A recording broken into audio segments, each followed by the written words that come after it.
Take off, big rocket blast off jetpack. Come on and get some. Come on and get some. Come on and get some. Watch me.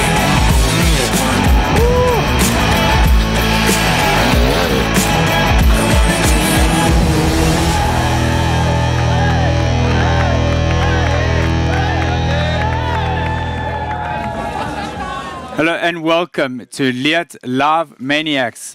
We are on location here at day one of the martial arts. I'm Craig Stone, and joining me once again is champion Chris Birch. Hello, hello. Chris, you've been out on course a bit this morning. How are the conditions looking there? Yeah, I was lucky enough to sneak out on the motorcycle this morning and join some of the riders on some pretty mellow stuff on the way out to the mountains, and it's looking good. It's dry this year, and that's sometimes I think all the riders would prefer dry to wet, but when it gets too dry here, that's when it can get crumbly and loose, and I think we're right on that line. So it's going to be interesting to see how this holds up here. So when it's really powdery, it's almost as slippery as being wet, you know? Yeah, it can be in a different way. Like you'll start to dig holes when you want to be driving forwards, and it's a different dynamic to managing that traction that these guys are going to have to do on this climb. Yes. So the Gold Riders, to get to this point, have a really long day ahead of them. Some big signature sections in there. Let's go across to Martin and see what thoughts he had from the start line. This is the off-road start of day one in Gurarului for gold competitors.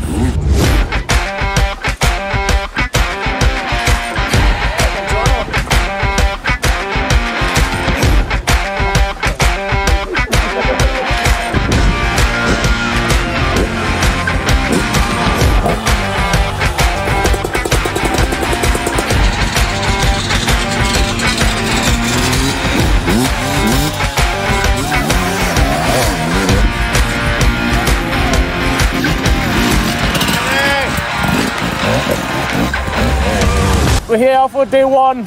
Got to win the prologue yesterday, so I'm done third today. Manny's just gone, Mitch is about to go. Let's see what the hills have in store for us. Yeah.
So some awesome pictures from the start line there, Chris. Some interesting obstacles, some ramps from the MTB hopper guys.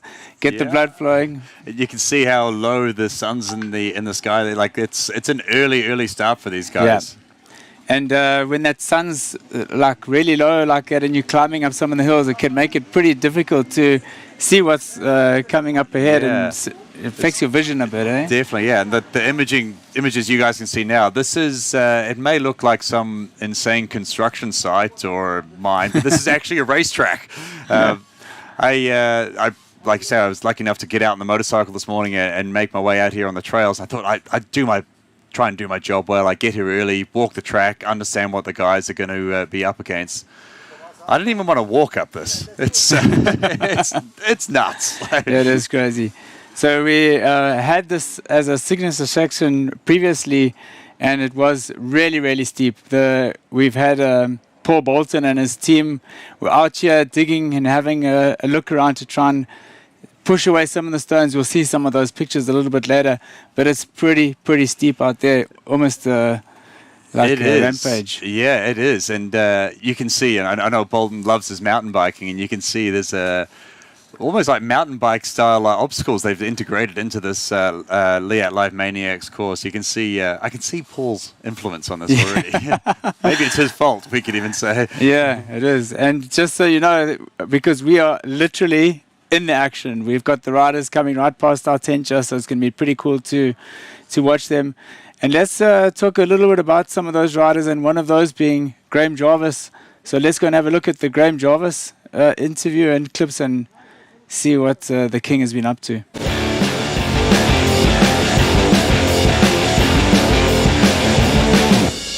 Do you remember your first Romaniacs experience? First Romaniacs, 2008, on a Sherco 250. Jumped in the van, drove from England with my friends. Didn't really know how big the race was. I was just a race in Romania, and then won it. It's helped me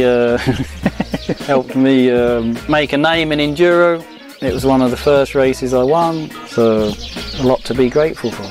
So the first was the Prologue. You started with the Prologue, those obstacles. How did they seem to you? Was that complicated? Was it easy? No, it all seemed pretty straightforward. I can ride over this stuff in the Prologue, I can get up and down hills, but I couldn't navigate to save my life. That was the problem. So I just followed Gerhard Foster. Basically I'd get to the top of the hill before him, but I was just too frightened to get lost, so I'd wait and just followed him to the end of the race and made a dash for the finish. It's an event that if you can finish it, you're doing well.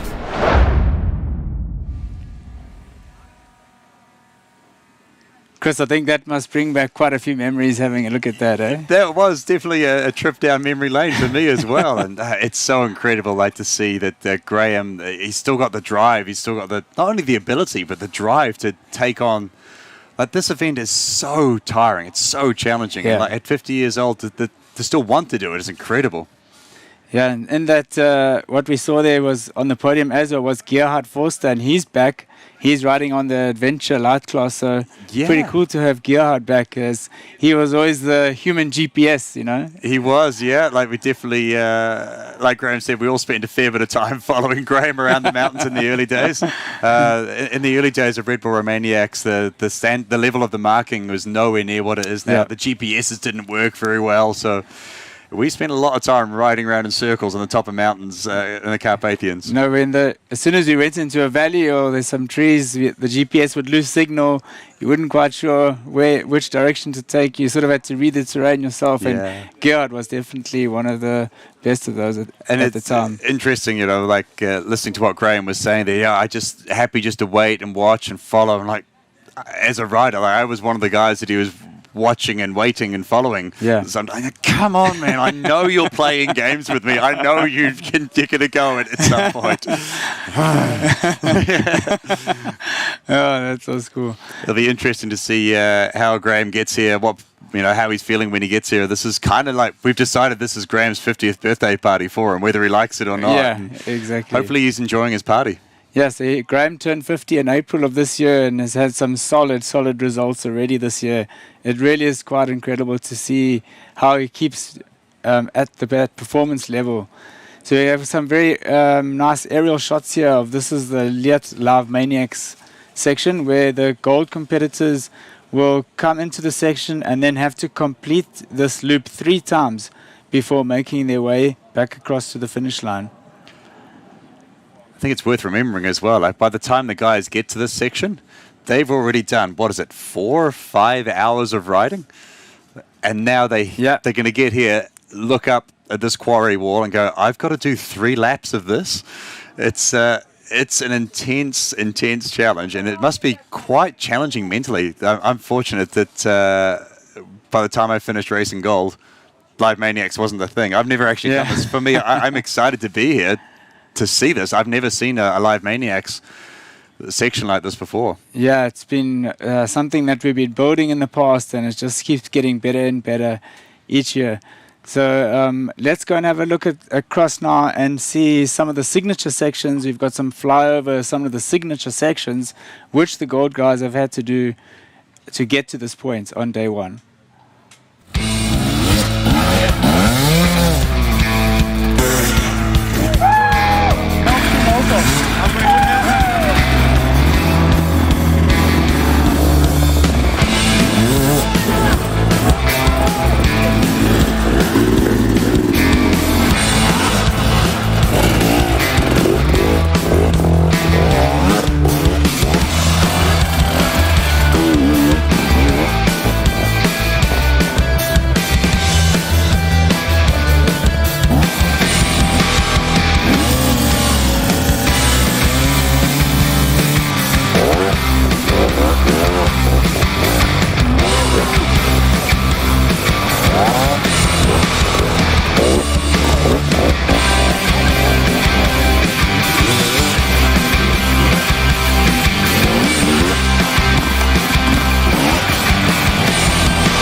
Yeah, Manny. Chris, when you see some of those gold guys like Maury Roman sitting next to his bike, like, come on, where can I go? You got to know it's a serious section. On day one of a 4-day race. Like, what? That is true. That looks extreme. Yeah. Interesting, like talking before, I thought maybe the weather was saying it's a bit dry, but dusty. The conditions there looked absolutely perfect. Yeah, it did. The soil was really not so dry and tacky for the tires to get their grip onto. And also looking at some of the different riding styles there, I mean, Manny is super smooth on the throttle, absolute master of that stuff. And I think that's something for you guys, like as you're watching this, to consider is like the energy conservation you're seeing here. Like this race, it is a marathon. It's not a sprint. Yeah. And every mistake burns matches. Every mistake burns energy. And you watch guys like Manny and, you know, Graham himself as well, like so energy efficient, very minimal mistakes, fast of course, but almost in an event as long as this, there's times where efficiency trumps fast. Yeah. Because if you burn through too much energy, you make these mistakes, you have to lift the bike, you have to shoulder press the bike. That time is obviously a loss, but the energy loss just comes back to haunt you later on, right? It does, doesn't it? And sometimes we see the riders will actually turn and go back down the sections to give it a second go because they don't want to have to exert all that force and that energy to push their bikes, and which like sort of gets you in the red zone. These guys are, you know, they've trained, they are some of the fittest motorcycle racers on the planet. Yeah. But everyone's only got so many lifts, so many pushes in them, right? Yeah. And every mistake is another little chink in your armor, another match burnt. And that sort of adds up over time, over the day. And let's go across and have a look at Skydive. Skydive was another one of our signature sections. Let's go and look at Skydive from this morning. So this is just the first turn at Skydive. Very slippery rock here.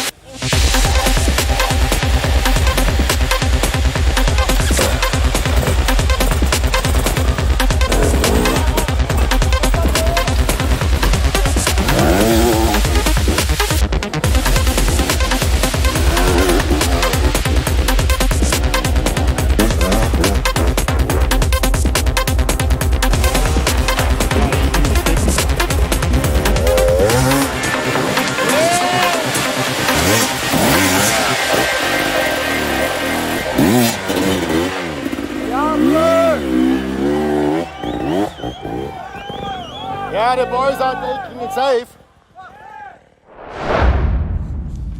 So skydive there also looking pretty tricky, but what I can tell you is that from the results that we've had so far for today, the riders have been significantly quicker than what we expected.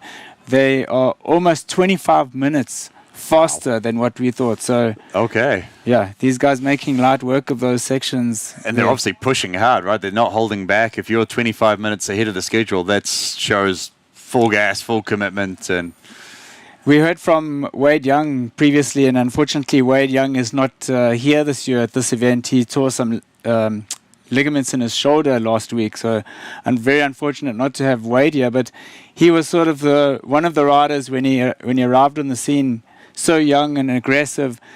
The race sort of became a long motocross race, for lack of a better word, just go from the beginning. For sure. That was an interesting thing for myself. I raced this event many times, then had quite a big break from it and came back to race silver class. And just the intensity that the guys are bringing between the challenging sections now. Yeah. Back in my day, there was obviously the big challenges, and in between stuff, you were trying to conserve, recover, and not pushing too hard. Now the guys are just full send the whole day, every single second counts. Yeah. No, definitely. And we saw some pictures of the start this morning of the riders setting off. And let's go and have a look at the prologue, which we had yesterday, the inner city prologue. Let's go and have a look and see what happened there yesterday.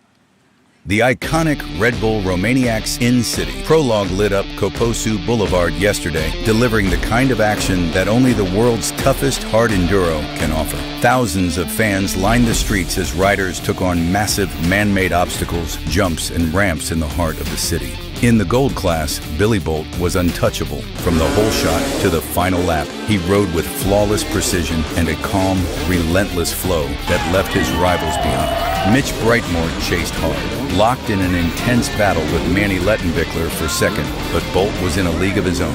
Lettenbichler held third all the way, and veteran Graham Jarvis played it safe, saving his strength for the brutal Romanian mountains ahead. In the silver class, Eddie Carlson on his Stark Vargimoto put on a masterclass, taking the win with 7 clean laps ahead of Cornell Olt and Tobin Miller. The bronze riders faced their own battles with the tricky water section where Mark Jackson emerged victorious, joined on the podium by Dariush Gorbani and Mario Dorado. Even the adventure classes delivered stunning performances, with Paul Torres leading the ultimate class and Sam Sunderland claiming the top spot in Adventure Light. With flawless flow, fewer traps, and pure speed on display, the Prologue set the tone for an unforgettable week ahead.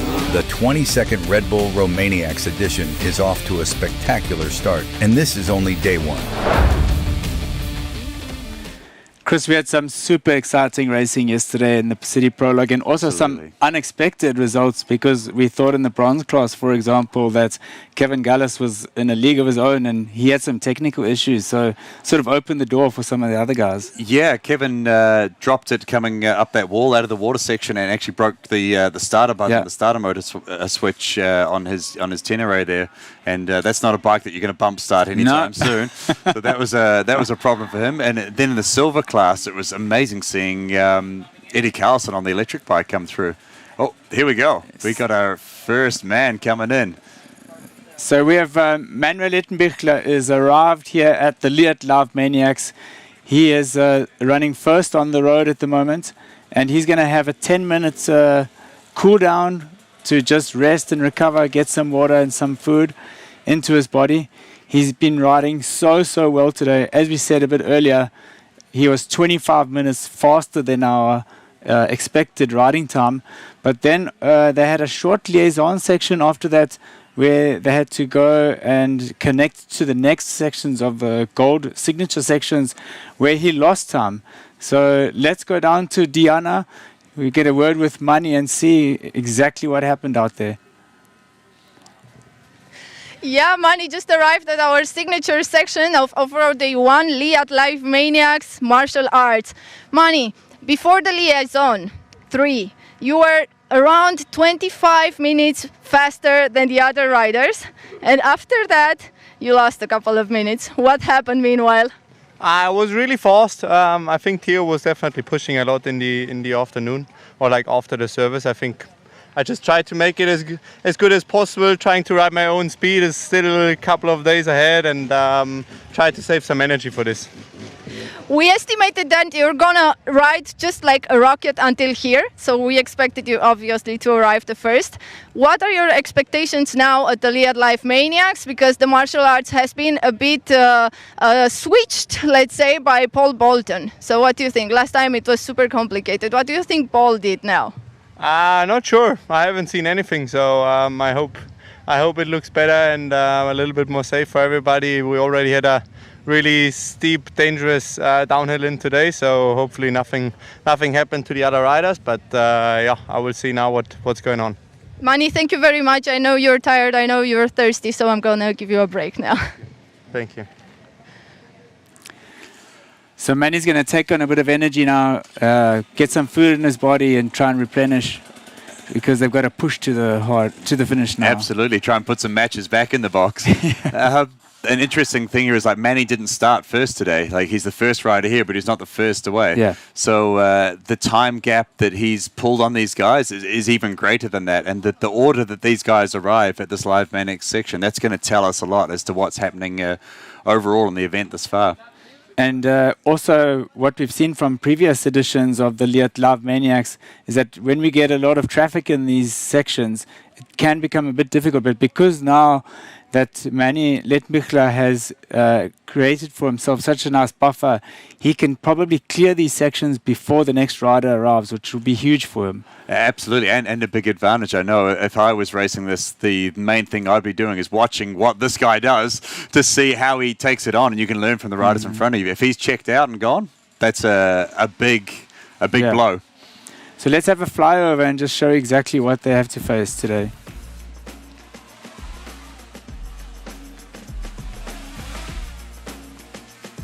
So this is the flyover and skydive is the earlier sections which we saw there from our on-field reporters, where they had to go up those really steep hills as well as bedtime alarm.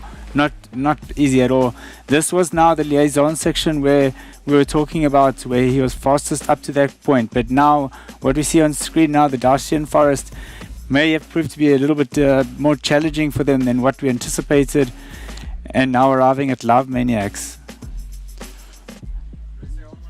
So this trail at martial arts at the Leatt LIVemaniacs, the guys are going to have to complete 3 laps of this, and it's 3 loops is a lot. And there are some different alternative lines here. It's not all one line, so maybe you might see the guys change their line through that section. Yeah, they'll definitely change their line. They sort of switch it up a little bit and get to see the lines where they may be fast the next lap and definitely use that to their advantage. Yeah, and there's a chicken line right towards the top. So we call it the chicken line. If you don't want to do the incredibly scary move, you can take the chicken line, which generally takes longer. This one, it's like a mini Carl's Diner from Rysburg. Oh, really? If you take that chicken line, man, it is a punishment. So I think we could probably see guys maybe taking the chicken line on the first lap, and they're going to come around to that the second time and go, I ain't going back in there again. And maybe for sure. That might give them an extra bravery injection when you know how much work it is to go the longer way. The longer way around, yeah, for sure. And we're waiting on the next riders to come in. So Manny was actually the first on the road this morning. Apologies for the incorrect information earlier.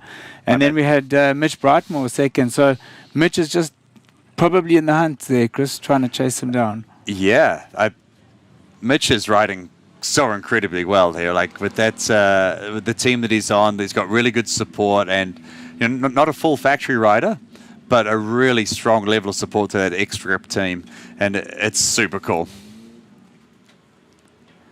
So let's go back across to Diana, who has a short interview for us, and before we cut across to Jesse, who's in the finish. I do not really have a short interview now, but I'm telling you about the section. So we're at martial arts, a section which is usually definitely not a track for weekend riders or for amateurs. This can be ridden only about for the pros. And each laps, they last 6 minutes. The riders will do 3 laps, and then their only goal will be to clear the tracks and to arrive at the finish line at Jesse. Jesse is waiting for us now for a short statement, so going to Jesse.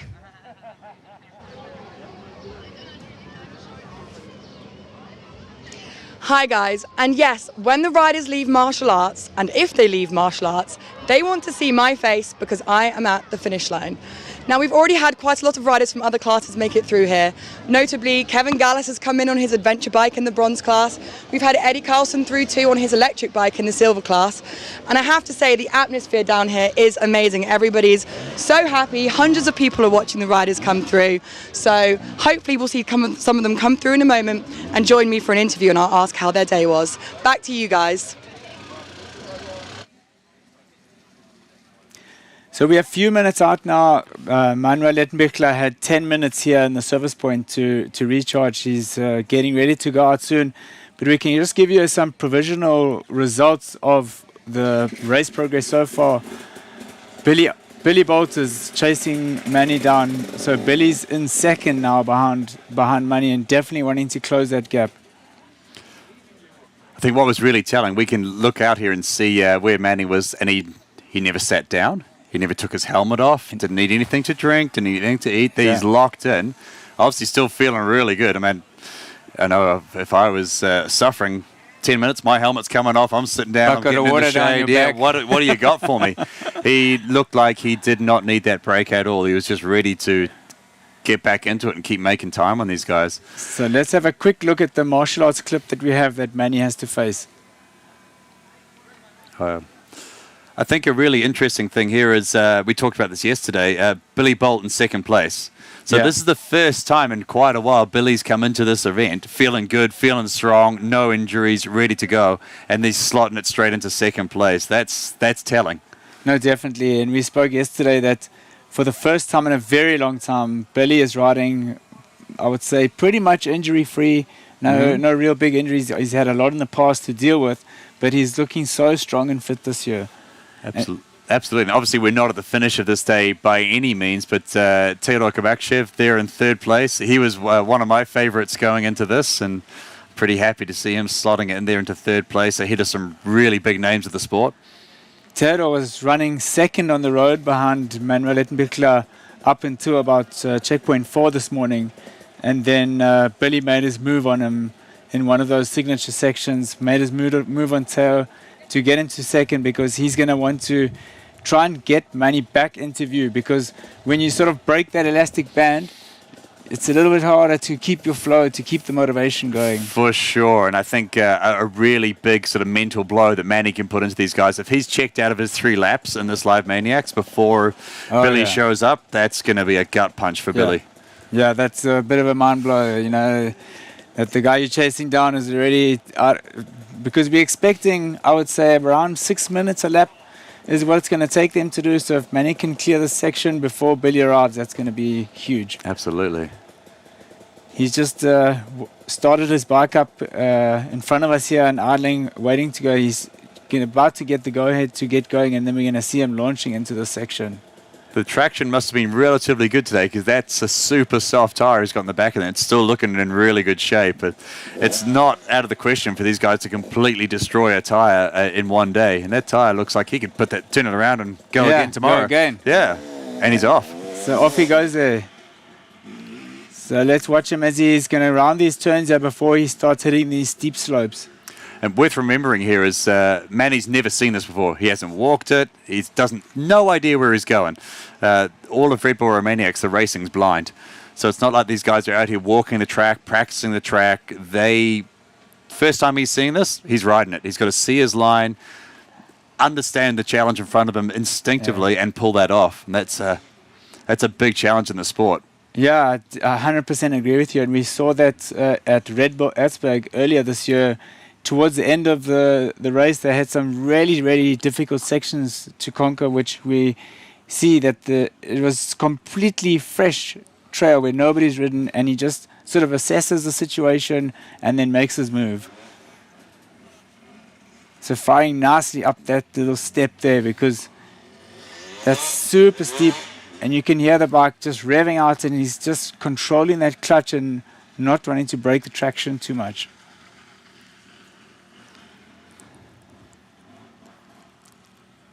You can see behind Manny how awesome are those pictures of the cliff behind him. You can just see how steep it is. I love that obstacle. That's the that is the Bolts Bridge. We're going to call that one, I reckon. Okay. Yeah. So he's going to work his way up through the kind of up the side of the quarry section, through some quite loose terrain, some quite challenging terrain, flick-flacking back and forth through the bushes, and start to make the way up to the top of this climb. And then from there, it's the big, super committing downhills from there. So this is the first sort of big climb in this section here, and we're going to see him backing it up, having a look, and then firing it up, probably second gear, Chris. Probably, yeah. So you can see he's kind of looking at, trying to find the angles, trying to work out the best place for him to put his bike. Time spent on the setup is always time really well spent, but he's up it in one. Oh my gosh. This is really, really good riding. Unbelievable riding here from Manuel Littenbichler. Oh, a little bit of pushing, a little bit of struggling. Just wants to make sure he does not slide back onto that slab. Once that back tire gets onto that slab, it'll be all she wrote. Yeah.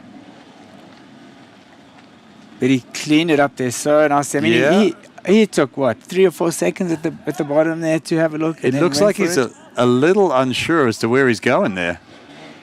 Oh, he's gone the wrong way.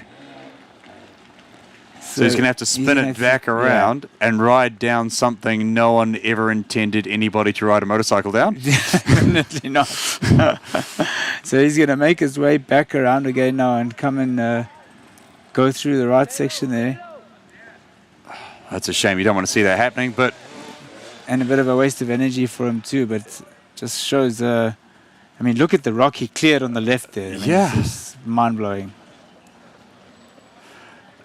So that's better. So here he comes. He's back on track. Back on track. Come back down the mountain. Manny, we'll use that line for next year, maybe. I think part of the problem could be that Manny's probably one of the few people in the world that would look at that and go, "Oh, I wonder if it's up there." Yeah. Yeah. So in the sport, you know, things like that do happen. Taking the wrong line, taking the wrong slot. It's how you manage those mistakes. It's so important. And he's off the bike and pushing again. A potential downside to going through sort of opening this is Manny is kind of breaking in the track. Yeah, and I think you'll see lap 2 and 3 being significantly quicker. This is probably the hardest moment for the whole Leatt LIVemaniacs section, breaking in that track to start off with. Every bike that goes through lays down a bit more of a line. And you'll see the trail, it'll potentially, some sections will get easier, some sections will get blown out and get harder, and it's very hard to predict which way that will go. And it does give the second riders and third riders a little bit of an advantage to sort of see where he's gone, because they know that he's the master of these climbs, and if they follow those lines, they can slowly try and claw some time back on him.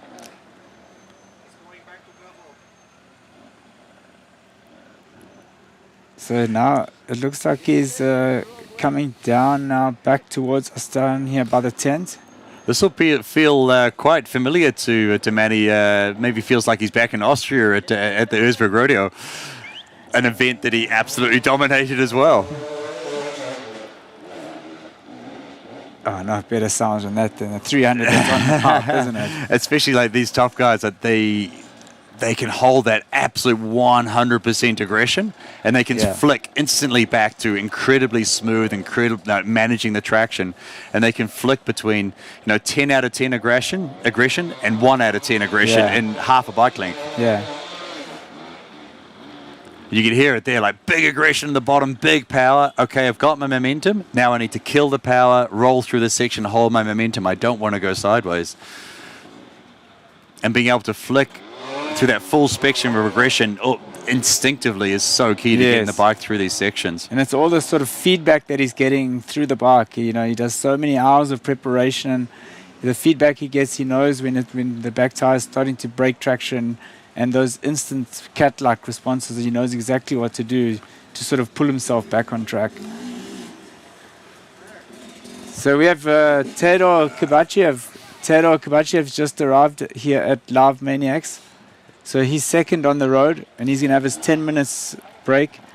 And for him, be able to get to watch Manuel Littenbichler tackling this section would be key for him, I would say. And these riders in the off-season, like Manuel Littenbichler, in the off-season loves his downhill mountain bike riding. So I think this sections that he's doing here now is quite similar to that. And I'm sure he's really enjoying himself out there. Yeah, maybe if he kind of comboed that up with like abseiling, that sort of stuff, it could be quite a good off-season training program for him. So picking his way up through the bushes here, up through the trees. These are sections that you would genuinely expect to get easier, right? Like they're going to, the track's going to bed in a bit more. Obviously, you know, the lines are going to become more defined. I would expect sections like this are going to open up and become easier as every bike goes up it. And Billy Bolt has just arrived as well now. So we've got Teodor Kabachev and Billy Bolt riding super close together today. And that's a switch up on the order we expected them to arrive here. Yeah. So there's been some racing going on between the last checkpoint and here. We expected Billy to be arriving in front of Teodor, but that's changed around on the track. Yeah, because Billy went off. He went off third this morning, and Teodor went off fourth. So these guys are battling bars out there a little bit. Being an Englishman, Billy's probably hunting around for a cup of tea. Teodor's taking his pants off. It's all pretty normal stuff. So these guys choosing to sit down, relax here. We can see Teodor taking the helmet off, putting some water down the back maybe, because it is really, really hot out there. So I think these guys have been working hard, battling each other, racing each other, and working hard, pushing for sure. We've lost sight and sound of Manny, so who knows what sort of horrors he's working on. I wonder. So let's go to the martial art clip where we had Paul Bolton digging up some dirt in the course.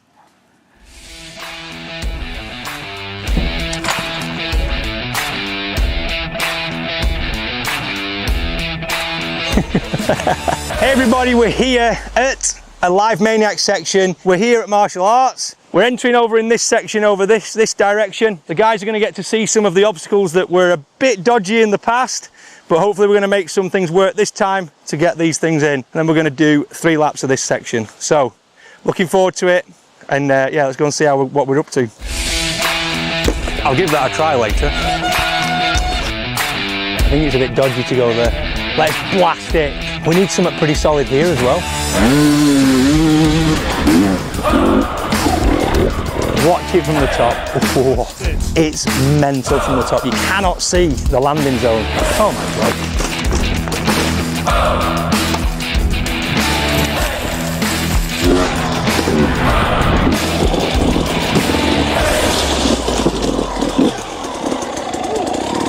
That's all right. All hands on deck here at Martial Arts. We've had a day and a half only on it. We've done so much work between me and a big crew.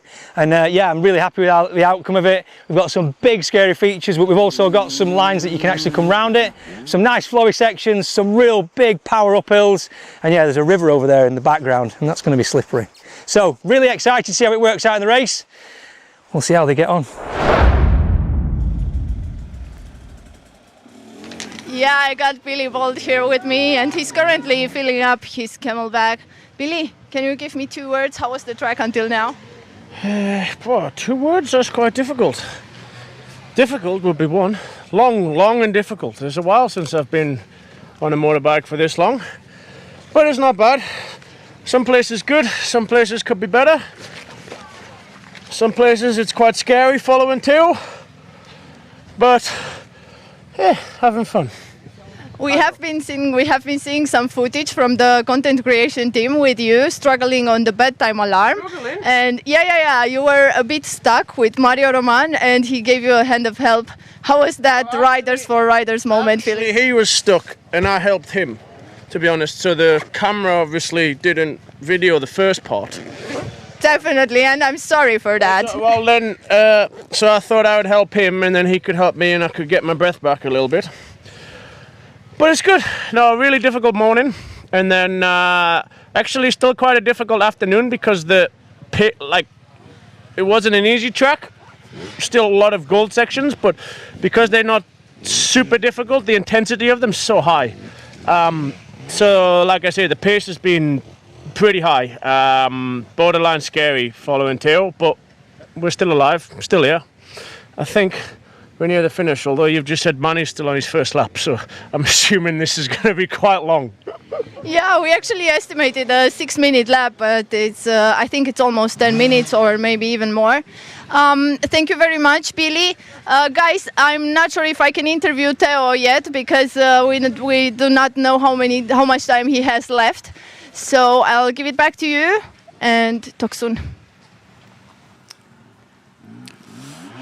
Yeah, so while awesome to talk to Billy there, in the background, Manny's completed his first lap and he's now punching through his second one. And you can see now that he knows where he's going, now he's broken in the trail, he's riding with a much higher intensity on the second lap. And I think that lap time's about to come down big time. Yeah, I would agree with that because as Diana mentioned, she was correct, he was about 10 minutes, just over 10 minutes on that first lap. But he did take that wrong turn, so he's going to bring the time down quite a lot now. I would estimate around maybe 7 minutes or so.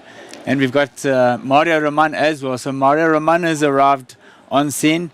So the two teammates, Mario and Teodor Kabachev, are together, swapping some tips and line choices maybe. Quite funny to hear from Billy that he was the one that had to do the pulling and pushing and helping the others. Yeah, it's always an interesting thing that in the sport of hard enduro, I'll help you if you help me. And sometimes there is only one line through these obstacles. And if the guy in front of you is not getting it, not able to move forwards, the quickest way for you to get through there is to jump off your bike and give him a quick pull and move the bike forwards. And it's...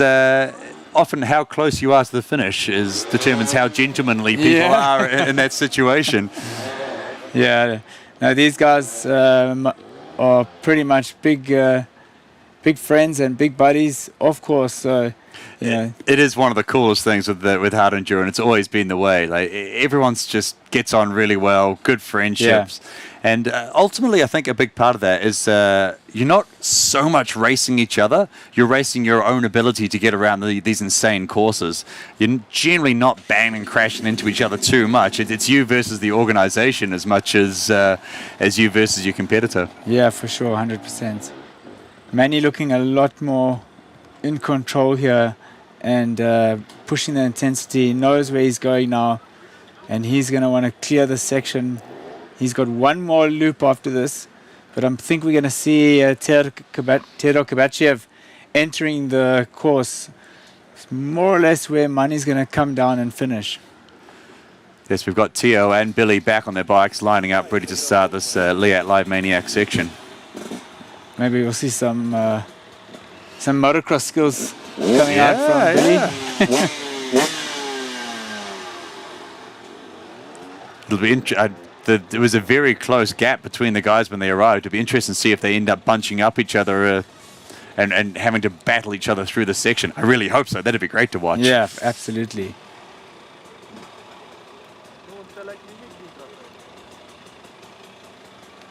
So Theodore just shaking his hands out, shaking the wrist, getting everything loosened up before he gets going, because sometimes these brakes work for you and against you, because for me anyway, I find if it's a little bit too long, your hands start to feel a bit sore again when you get back on the bike again. Yeah, and it's like we talked about before, it was very interesting seeing Manny, like he didn't sit down, he didn't take his helmet off, he didn't take on any water.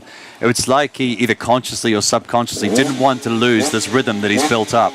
Obviously, when you get your helmet off, you sit down, you get away from the bike, that flow, that rhythm that you're trying to create to make through here, it changes. And I guess that's the mental arithmetic, right? Do I need the brake, or do I need to keep the mental state that I'm in and the flow through it? And if you had to read body language, sure, yeah, I would say Billy maybe not so suited to these hot conditions. but he's definitely charging. So Teodore's just pulled off now, and we can see Billy going off quite soon after him. So pretty cool. We've got very shortly we're going to have 3 of the best hard enduro riders on the world on the camera, on the screen right in front of us. All in the same shots. I'm excited. Yeah. Even if no one else is. Oh, Manny, did you see how he launched off that rock there? So just flying around there. Those downhill mountain bike skills definitely coming in Yeah. for Manny here. We didn't catch it quite on the camera, but as he came around for his second lap, he doubled up a section in the quarry. Like, he's only been through there once before, and he's already doubling sections, linking sections together, and just making a trail that should not flow, that's almost been designed not to flow, to flow. Yeah. And Billy's off chasing Teodor now. So Billy Bolt is in the section, chasing after Teodor Kovachev. As we see, Manuel Littenbich Yeah, this is the section that he jumped before, just to the side there. That's it there, yeah. So Manuel Littenbich has one more loop to go here, and he's going to be meeting up pretty shortly up there with Teodor and Billy.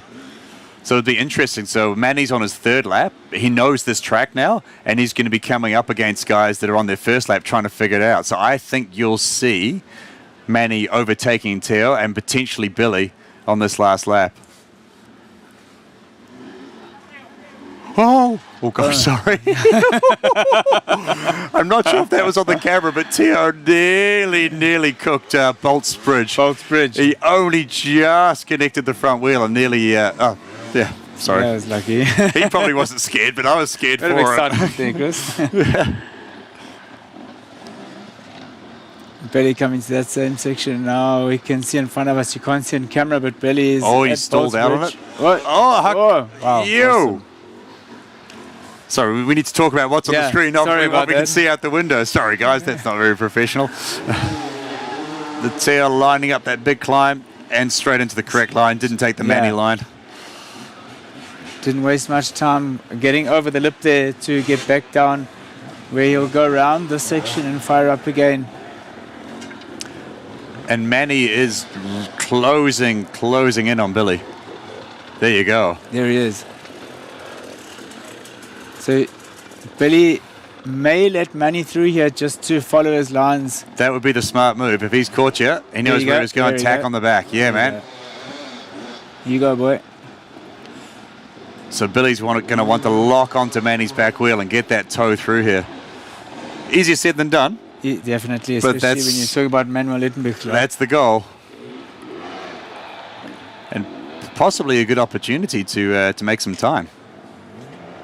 Moray Roman is getting ready to go out, so he's had his break, and I see him out front here. He's coming to see and watch these guys and see where they're going, and so he can sort of anticipate and prepare himself for what he is facing next. So it doesn't look to me like Billy's quite able to hang on to Manny's tail there. So that overtake was sort of like, you go, bud. Yeah, good on you. I'm not feeling You take it. Oh, Teo's off in the weeds. There. Yeah. And that'll be a good advantage for Manny. Easy place to get past him. There you go. I mean, unbelievable. If you're talking about the top 3 gold riders, you know, going for the podium, and Manny just saying, step aside, boys, let me show you how it's done. Yeah. That's got to be hard on the mental state for these guys, though, to be laughed and have the guy right away on day one. Oh, okay, is this going to be a race for second? He's just on such a high intensity, Manny's, you know, riding with so much intensity and just staying that focus. He's sort of in that zone and just wants to keep pushing as hard as he can. And his ability just to see the line so instinctively, like the setup time, the brake, like what Billy's doing here, right? He's just taking that little second, right? Where am I going? What do I need to do?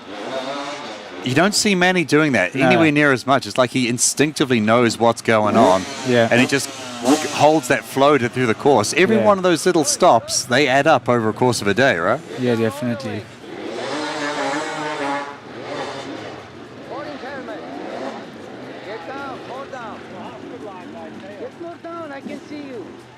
We can see Teo now trying to stick onto Manny as well, but just losing sight of him in these forest sections. Definitely don't want to go too far out there, Teo. It's a big drop. You'd have time to think about what you've done wrong, wouldn't you? That's one big thing with Red Bull Romaniacs, the exposure you get in these Carpathian Mountains. There's times where you're riding along, you take a quick look to the side and go, oh my gosh, why did I look down there?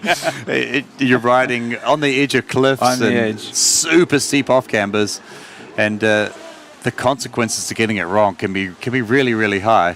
And it's incredible, the testament to how good these guys are, how seldom that happens. Yes, absolutely.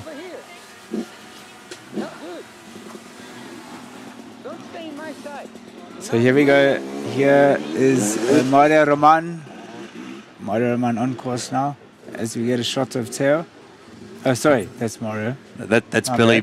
Is that Billy? Up, yeah, that's pushing Billy, up to that climb. And you can see that it's a bit dusty and it's a little bit loose out there on the section.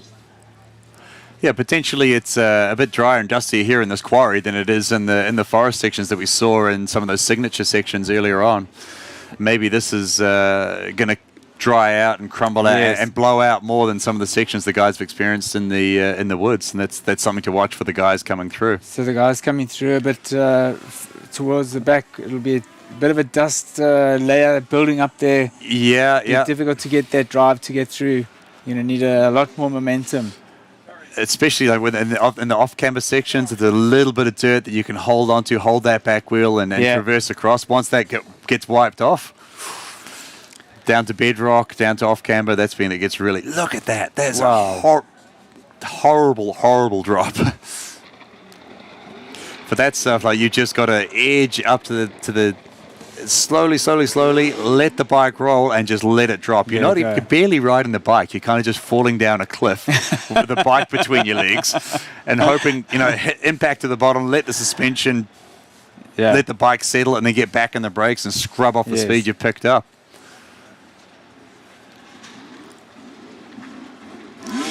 Some of the next riders on the road here should be Alfredo Gomez and Graham Jarvis, so we're waiting for them to come into the section now as well. So this is Manny finishing his last lap, and he is done with the Leatt LIVemaniacs for today.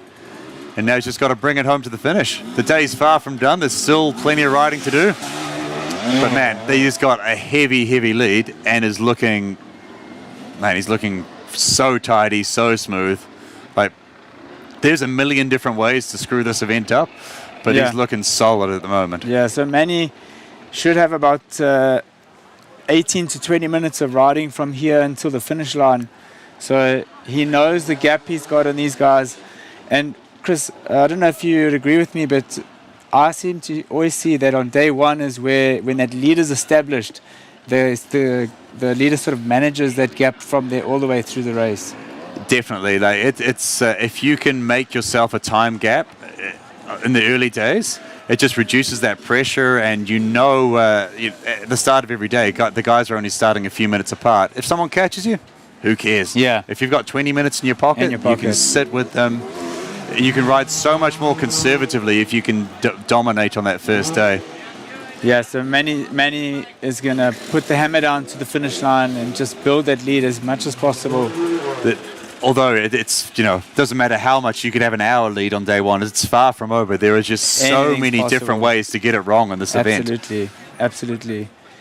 The climbs out there and the big downhills. Oh, and the off-cambers. You slide off an off-camber. Yeah. No one's lifting a 100-kilogram bike back up a cliff face if it lets go on you. There is, navigation, brake the bike. We could go on the whole day. The infinitely different ways that you can make this race go sideways on you. But with that cushion, it's a much nicer place to be. Because even these guys, they're the best in the world, but some of these downhills are just so steep that even there you'll see them getting off the bike to just figure their way down. Oh, that was beautifully done. Nice riding there by Mario Roman. Absolutely. Mario, for me, is, I would say, one of the best hill climbers. Yeah. Interesting part of that setup as well, eh? Like, you can set your motorcycle in your suspension and the balance of the bike to be optimized for the hill climbs.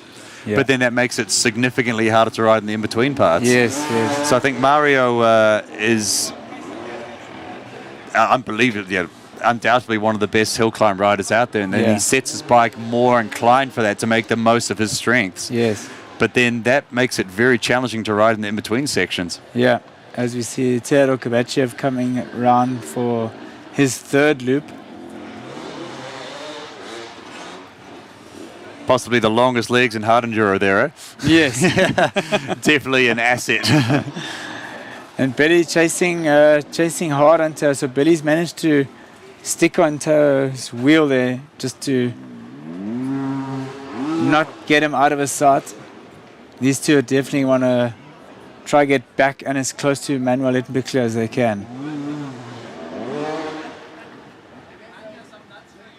That is such a big drop on the right-hand side there. They're hiding behind the trees. They'll be fine. And Billy Bolt, I mean, look at that pivot turn he just did there. Definitely one of the most skilled riders in the field. I mean, we saw the domination yesterday at the City Prologue. It really is a pleasure to watch him riding. It's incredible. Like, for sure, Billy's one of the guys that can make a motorcycle do things that almost no one else on the planet can do. But man, Manny's racecraft, the mental game he brings into this on these long events, it's just phenomenal, eh? It is. Teo's letting the legs flap. There you go, Teo. So you just see him there, as he was sort of getting to the top of that climb, getting both legs off the pegs to sort of balance his weight, because you want that back wheel to be as square on the ground as possible to get the most traction. Yeah, that's an interesting evolution in the technique of hard enduro, right? Like I've got to stop saying back in the days. In the earlier days of hard enduro, the idea was you keep your feet on the pegs. Do not take your feet off the pegs. Use the foot pegs to ground the tire, push the tire into the ground. If you have to take your feet off, get them back up, get them back on the pegs. And that's not the way these top guys are doing it in a lot of these situations now. Like, you're seeing the feet kind of flapping around by the back axle, almost using them to create the balance and help correct the bike. It does require almost like ninja level clutch control, throttle control and balance. Yeah. But it's an interesting evolution in the technique of hard enduro riding.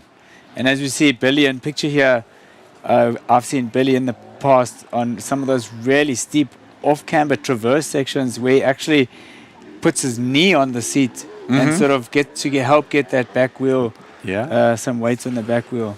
And you see Teo going up through there, kind of like flicking between the two styles, transitioning between the two styles, like feet back, letting the legs flap around a bit more for that balance, gets the momentum going a bit more, gets the traction, brings the feet back up again, traction goes away, feet come back out and down.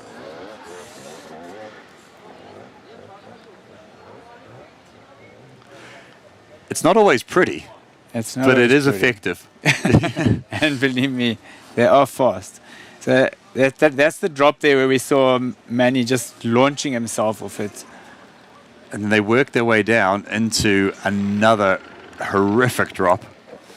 And the guys, I don't think we've caught it on camera yet, but the guy, it's that much of a drop. There's a crew there with safety hats, with hard hats on, and a rake, making sure that the landing is maintained. So just to give you some of the times that Manuel Littenbichler was doing through these live Leatt Maniac loop sections. So it was 10 minutes on the first loop, 7 minutes on the second, and 6 minutes 36 on the third. So just getting faster and faster on each one. You look at that drop. It doesn't look as steep from the drone. When you walk up to it, it looks vertical. I cannot imagine what it must look like from the top. And with that, like, you're not braking. You're barely riding the motorcycle, right? You're just letting it fall down the hill, edging up to it the least amount of approach speed as possible, spotting your line, letting your brakes go, letting your tires roll. Yeah. Compressing into the bottom of it, letting the bike recover, and then as soon as you can, jumping on the brakes before you blow what little run out they've got left for you. So you're sort of trying to find that small flat spot somewhere towards the bottom that you're sort of aiming at to where you can use that for your braking zone. The way I try and describe it to the guys at our riding schools is it's like looking for the fall line. Yes. Like you can't ride a motorbike down it, but you can fall down it with your motorbike. So where do you want to fall to? Yes. Yeah. I think this is Mario Roman that we're seeing here going on for his second loop as Tero Kovachev comes in. Gosh, he make that look like nothing, eh? Like nothing. So Tero, he'll be pretty much finished now through this Leatt LIVemaniacs sections.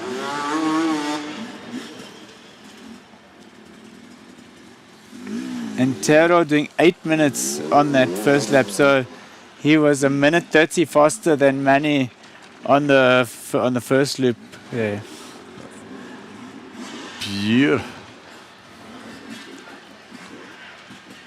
And Billy as well. So 8:09 from Billy and 8:45 from Tero. So those guys really close on times there. So one more lap for Billy Bolt. One more lap for Teo. And then they're on the way to the finish. Yeah. And it's not too far to the finish from here, right? So this is probably the last real big hurdle for these guys for the day. They can afford to drain their tank here, right? They can afford to burn the matches, as we keep saying. Yeah. We should have Manny Littenbichler in the finish in about 5 minutes' time. So we're just waiting on him to get to the finish line. And these guys behind him really doing everything that they can to just try and close that gap to Manny, who is in first place at the moment.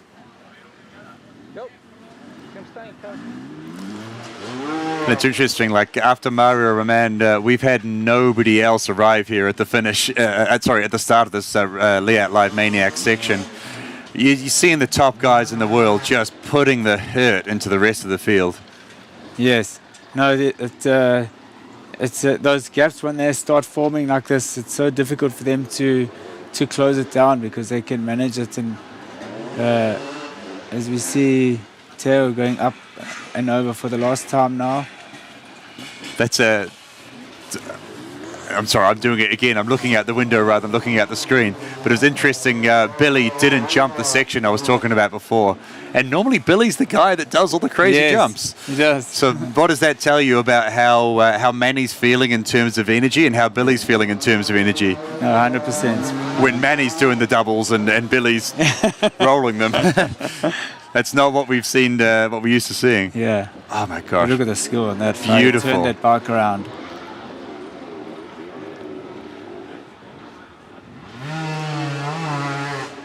Billy's so good through the rock sections as well because he's got those long legs and he just uses his weight to his advantage. Well, it didn't quite make it up there though. Pretty good on the second go. I don't think you probably would have heard it coming through the screen, but there was a characteristic Billy shout in the background coming through the back of the tent here. Yeah. I don't think he was too happy about not making that first time. Definitely not happy with himself there.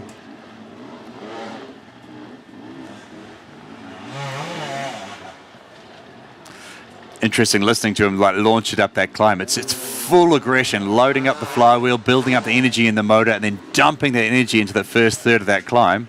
And he's basically freewheeling up the last half of it. All the energy, all the effort happens in the first part, and that's where you hear these 300cc two-strokes coming to that off the bottom, and then they're basically a passenger on the momentum you're creating.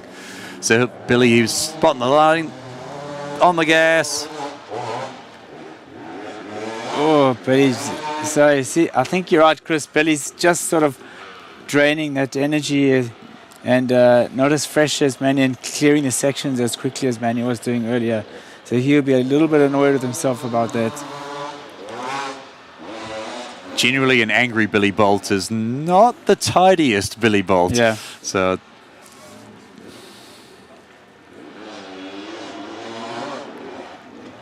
But he is pretty good at playing the long game. We've seen in the past where he maybe didn't have the best day one and ended up on the podium before. So we know that Billy is good at playing the long game here. Absolutely. And strong, prepared, fit.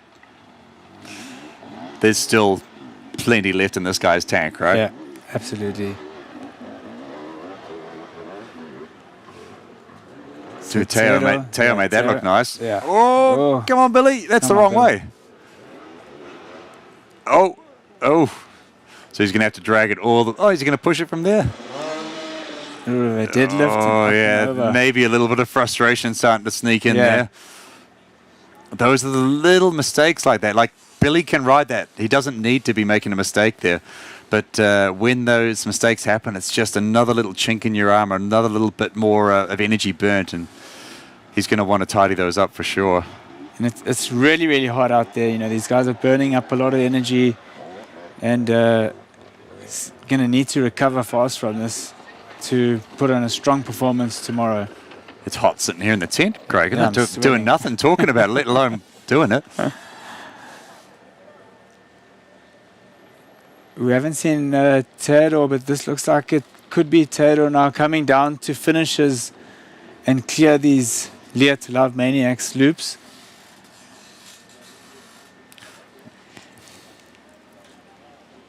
Let's go down to the finish line where we have Jesse, and let's get some emotions about what's going on there.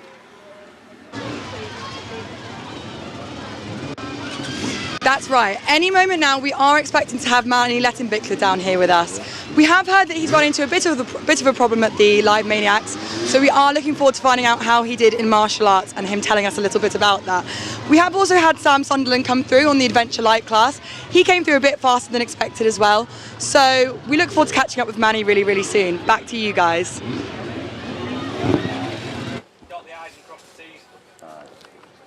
So we've just seen Mario Roman. He's gone off on his third loop now of the Leatt LIVemaniacs, and so Mario is pretty much going to be alone in this section now, because Tero and Billy almost finished and through, and Mario alone before the others arrive, and we're waiting on the other riders behind him. Graham Jarvis is currently 5th on the road. Alfredo Gomez and Matthew Green having a great ride in 7th position.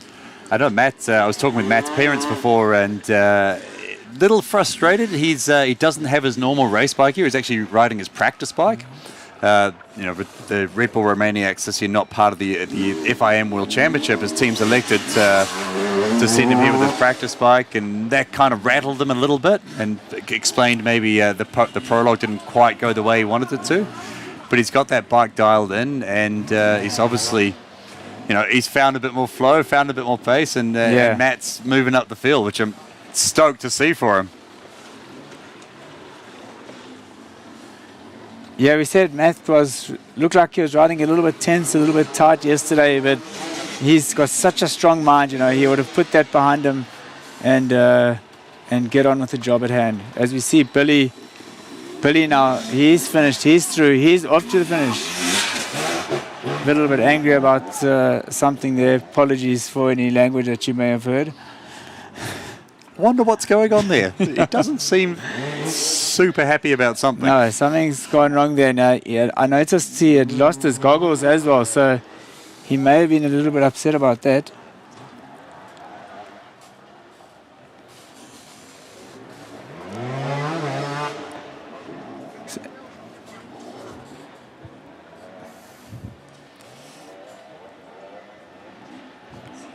So Mario Roman, we're going to pick him out here. Here he is, Mario, making his way through those as we get the first pictures here now of Manny. So this is the finish line. Manny LIVemaniacs in the finish line. He will be our provisional winner of the day as we wait the other riders to come through. But what a dominant performance from Manny. Absolutely dominant today, Chris. Yeah, he's definitely laid it down for the guys, and it's a pretty strong sign that yet once again, Manny's going to be the man to beat on this Red Bull Romaniacs. Yeah, for sure. And we see some of the other classes in the finish line as well, but look at Manny, absolutely cool as a cucumber. Seems pretty happy with this day. We'll get some words from Jesse in a few minutes from Manny, but what a great ride from Manuel LIVemaniacs. Manny's dad, Andreas, and Manny's been such a supporter of Manny. I remember 10, 15 years ago, whatever it was, Manny's like, yeah, Andre's like, my son's going to be the next big thing. And here he is. Yeah, exactly. So let's go down to JSC to hear from Manny.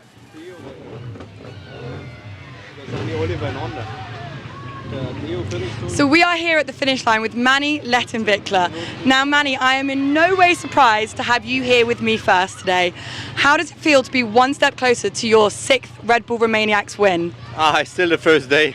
I wouldn't say this today, if I'm to be honest, but pretty good start into the week. That's for sure. And it was quite hard. It was a pretty hard day, and everybody was pushing hard all the way long. So really happy to be first. Nobody caught up to me. I saw the guys in the Live Maniacs section, and maybe I have like a gap around 10 minutes, so that's pretty good. But yeah, it's gonna be a really tight week, I would say.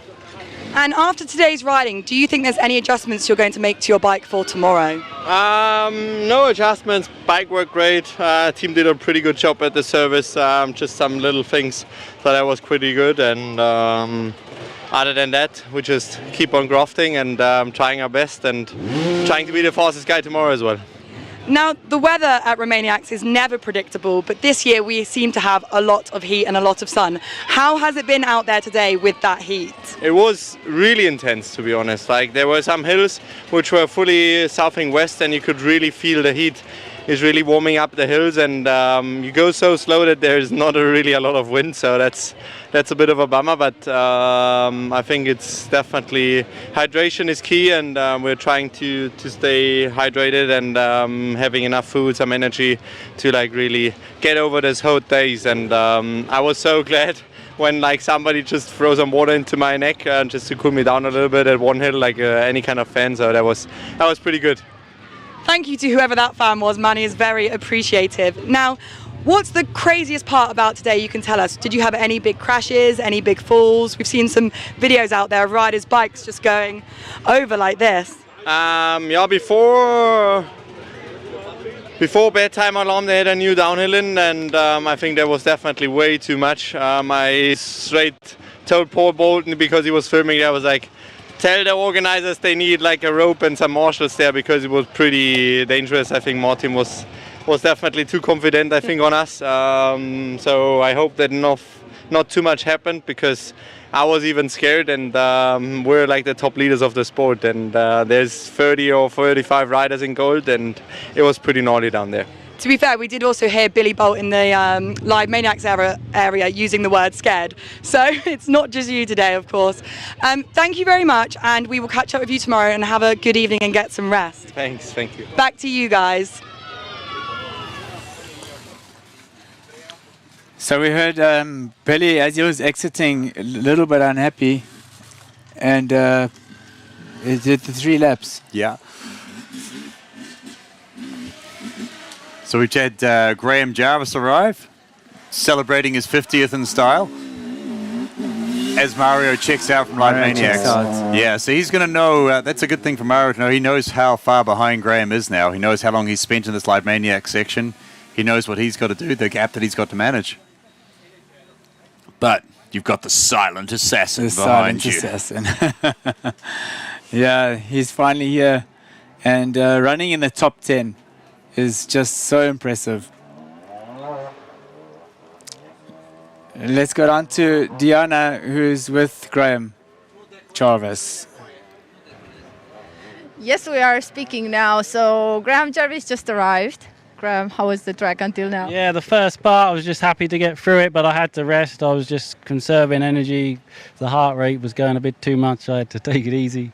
And then the last part really fast, and now I hope I've got the energy for this, the Live Maniacs. For sure you will. I saw some footage of you on the skydive section, and your bike was quite rolling a bit down, a couple of 10 meters maybe. Yeah, the bike just cartwheeled. Luckily a tree stopped it, but not too much damage, so it was lucky. Got down quickly. Super lucky. You already know this section, martial arts. It has been changed a bit. What are your expectations now? Yeah, well, I remember before, but I just want to kind of get it home safely. The worst thing, it's in the sun. Looks a little bit hot out there. You can do it. I mean, you've won Romaniacs 7 times. You should not worry about that. Long time ago? Nah, 2 years ago. Okay, I will let you rest and drink some water, and good luck. Enjoy. See you later. Thank you. Back to you. So, Graham Jarvis, often not a man of many words, but definitely he does lets his riding do the talking, and he's also just suffering a little bit in the heat, maybe. I was thinking typical Englishman. All he wants to do is talk about the weather. Oh, it's a bit hot out today, isn't it? Come on, Graham, it's a summer holiday. Yeah, come on, Graham. Says the guy sitting in the tent. Yeah, but it's so impressive to see him running here in the top 10 of this race as he prepares himself to take on the Leatt LIVemaniacs loops.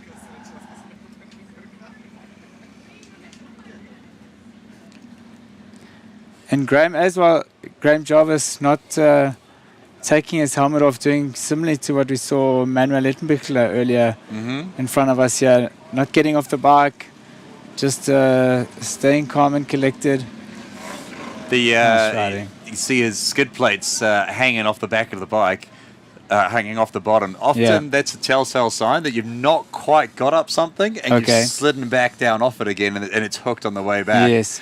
Imagine how many times of these off-camber rock shelves that we saw in those signature sections that's happened today. Yeah. That skid plate's been through a lot today. Yeah. So he has, these riders carry a toolkit with them. So, now that he's somebody's pointed out to him, he might just put out some mechanic skills there. Or Graham's never been one for working on bikes. So it's best in the world at riding them, not so great on the spanners. Just leave it as it is. Yeah. And good to see too that nobody's really chasing him down. Nobody putting him under pressure. He's got his own time here now to just do what he needs to do and then get going again. It's quite incredible how someone can be just having ridden through what we know he's ridden through to get here, and he's just so chilled. Yeah. Like he looks like he's come back from walking the dog. Yeah. No, and for me, Graham and Jarvis and Manny Lettenbichler have similar riding styles, which hopefully we're going to see in a few minutes or so as he gets going on the Leatt LIVemaniacs loops, is that Graham too just sort of takes a second or two to assess the situation before he gets going. So with Red Bull Romaniacs, you have many different classes all competing on the same day, and the tracks change for every different class. So that's why you're seeing guys coming in with these higher numbers finishing at the same time as Manny Lettenbichler. Unfortunately, it's not that number 792 is as good a rider as Manny. They've just been on a different course that starts and finishes in the same place. And it's the cool thing with this event, though. Like it's something for everyone, right? For hobby class guys and the absolute top guys in the world. And how cool is it that, the amateurs are rubbing shoulders with the professionals? Everybody's sort of together in the same area. From tomorrow on the day 2, we have a marathon stage where everybody will be camping out and sort of sharing stories around a fire, or, going into the river to cool down and have a little bit of an ice bath. These are the E-Moto Light guys coming in now. I think it is the team from the Can-Am. No, that's it's Johnny. Johnny Walker. Johnny on his Walker. adventure bike. So good on you, Johnny. Very nice. So is that the win for the adventure? And is that Kevin Gallas on the Tenere as well? Could have been. I didn't quite catch the number. Try to catch that, but Johnny definitely in a hurry to get to the finish. That's a test of the suspension right there. Huck to flat. Yeah, 200 kilograms coming down hard. Yeah. Yo, who's that? Right behind there in the Yamaha. I don't know who that is. I'll 1006. Get a number on him pretty soon now.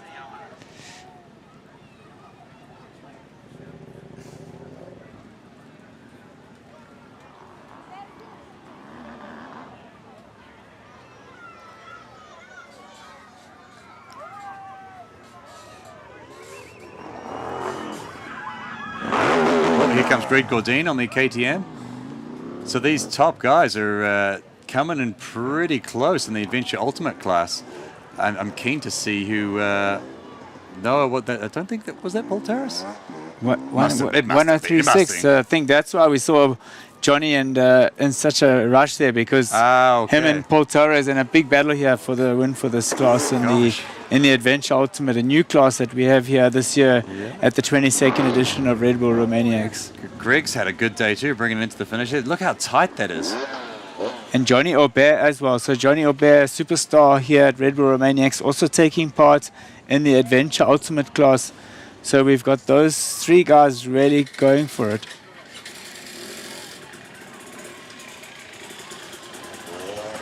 So Graham Jarvis has fired his bike up. He's getting ready to go out and do the Leatt LIVEmaniacs loops. He's had some good time to sit down and relax. And he's also going to be the lone rider here on this section. I think what we're about to see is a display of hard enduro efficiency from the king absolutely. of it. If you want to see how to get through some of the hardest terrain in the world with the least amount of energy, this is more than likely about to be what we're going to see. Yeah. So just before Graham gets going, I'll just cut back to the Adventure Ultimate class there. Those are the big bikes that we saw coming over the bridge with some sort of provisional results, daily race progress. Paul Torres taking the win over Johnny Aubert and David Skoczka, I hope I pronounced that right, from Poland. So this looks like Kevin Gallis coming over the bridge here for the bronze class, could be. Sorry.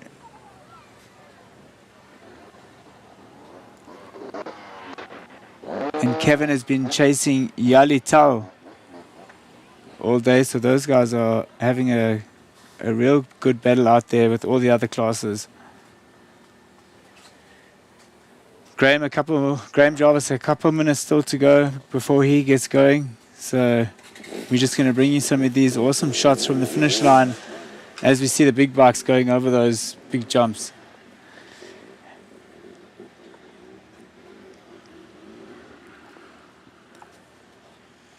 So it's quite an interesting format with the Red Bull Romaniacs, where you've got some of the best guys in the world still racing. Yeah. And some of the other classes camped up at the finish already. And they do a really good job of making sure that the riders don't kind of hold each other up too much. The top guys aren't getting caught up with the lower guys too much. Occasionally it does happen, as we see. Is that Teo coming into the finish? Looks like Teo coming into the finish. So great riding today by Teodor Kabachev. He really tried to stay on Manuel Lettenbichler's wheels from the start. We saw him coming through in second place in the early on this morning, and now in finishing second on the day. So we'll have to wait to see the provisional results, because these guys started in 3-minute intervals between them this morning. But Teodor Kabachev having a really strong day today. Hopefully we see Billy Bolt soon, because I'd really like to see Billy up there and keeping a nice, really tight race. So Chris is having a heart attack again, because in front of us, Graham Jarvis is on the Billy Bridge and just trying to launch himself off there. Yeah. Oh, nice riding. I think that came as quite a surprise. Yeah. So here's Billy Bolt. So Billy Bolt's in the finish. Nice to see you again. So those guys were pretty close together, but not as close as they were when they were here in the Leatt LIVEmaniacs loops. But let's go across to Jesse with Teodor Kabachev.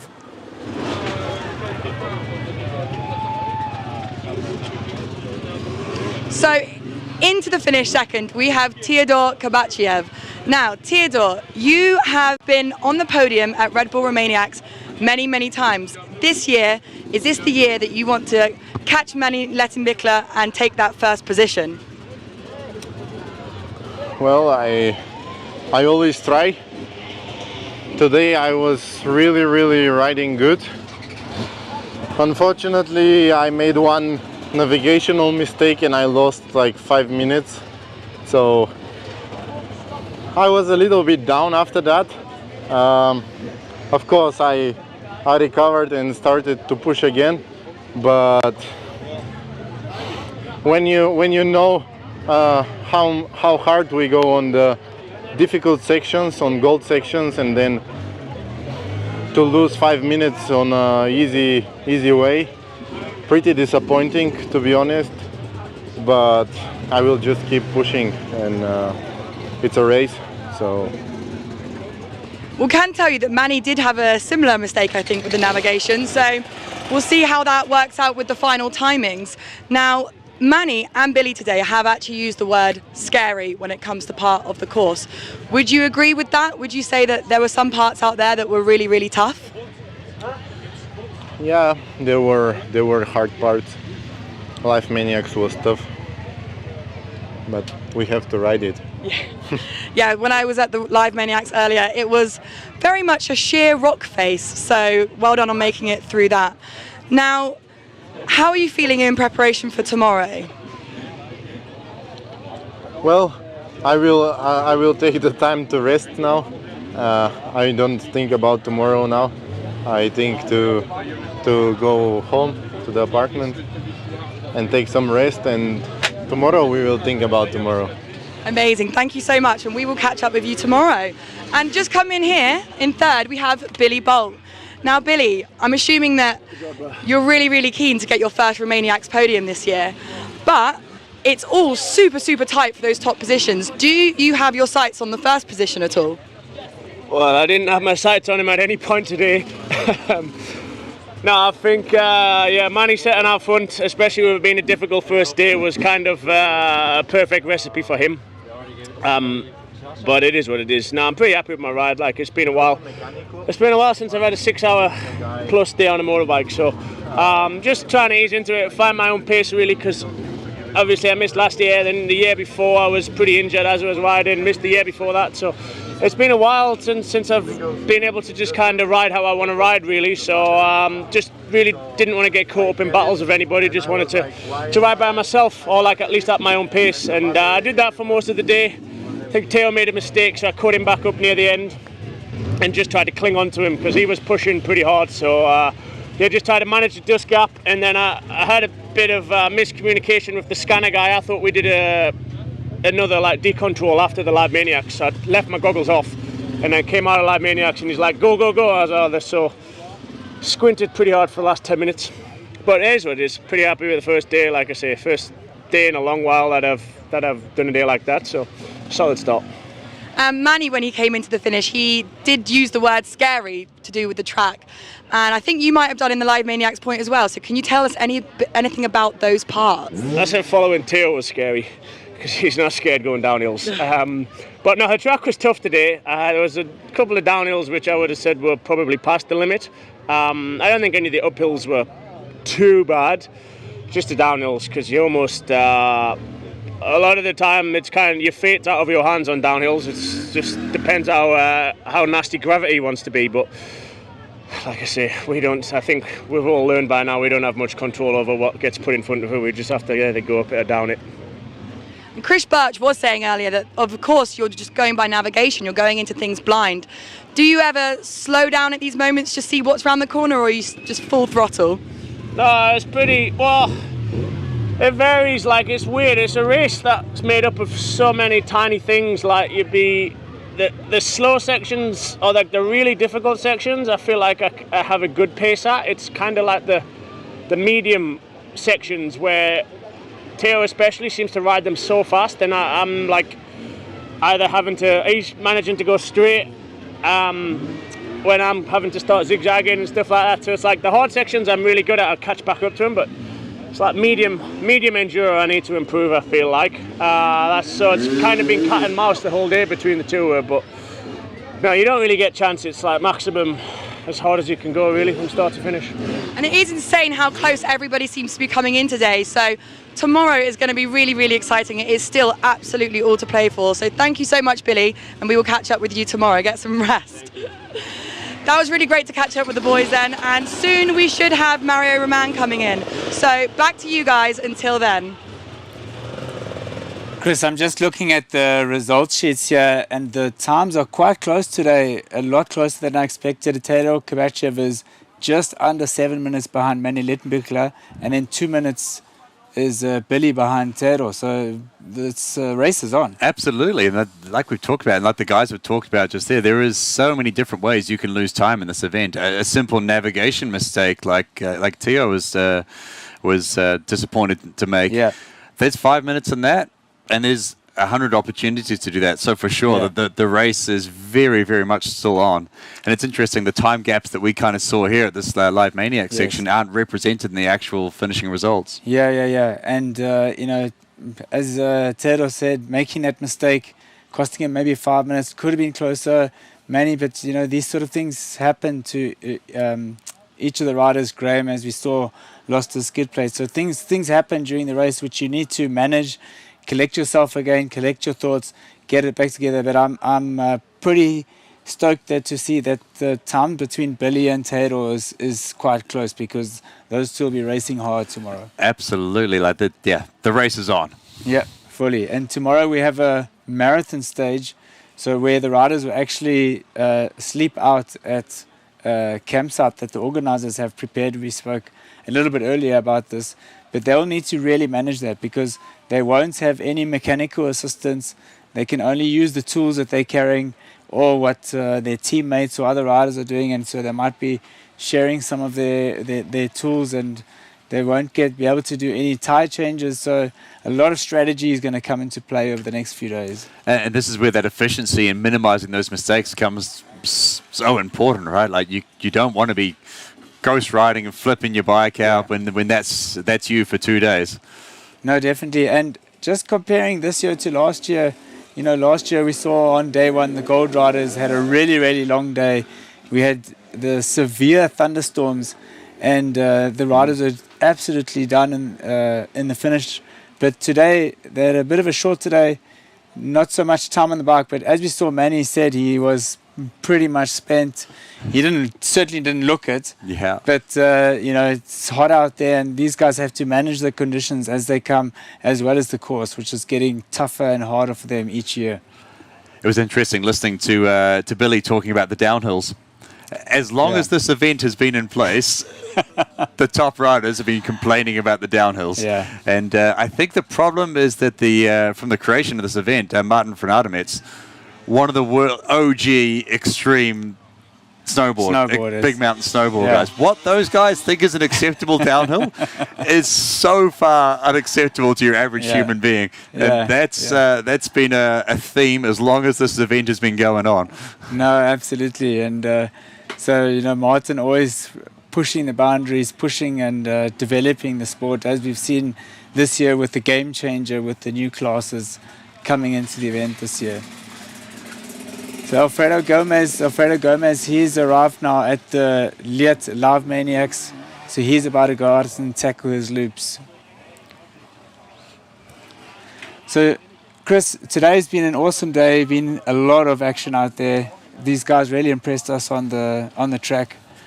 Tomorrow's going to be another day for them. Absolutely, and like you say, the marathon stage, possibly one of the key stages of this event, and the way the results sheets are looking, the race is on, everything's lined up exactly as a spectator, as a fan, how you'd want it to be lined up. For sure, you want to be seeing what's happening tomorrow at Red Bull Romaniacs. So follow the webpage, and where you can catch the race progress as it develops and all the stories from the race from our content creation teams. And tune in again tomorrow at 12 p.m. Standard European Summertime for all the action for Leatt LIVemaniacs. See you tomorrow. Thank you.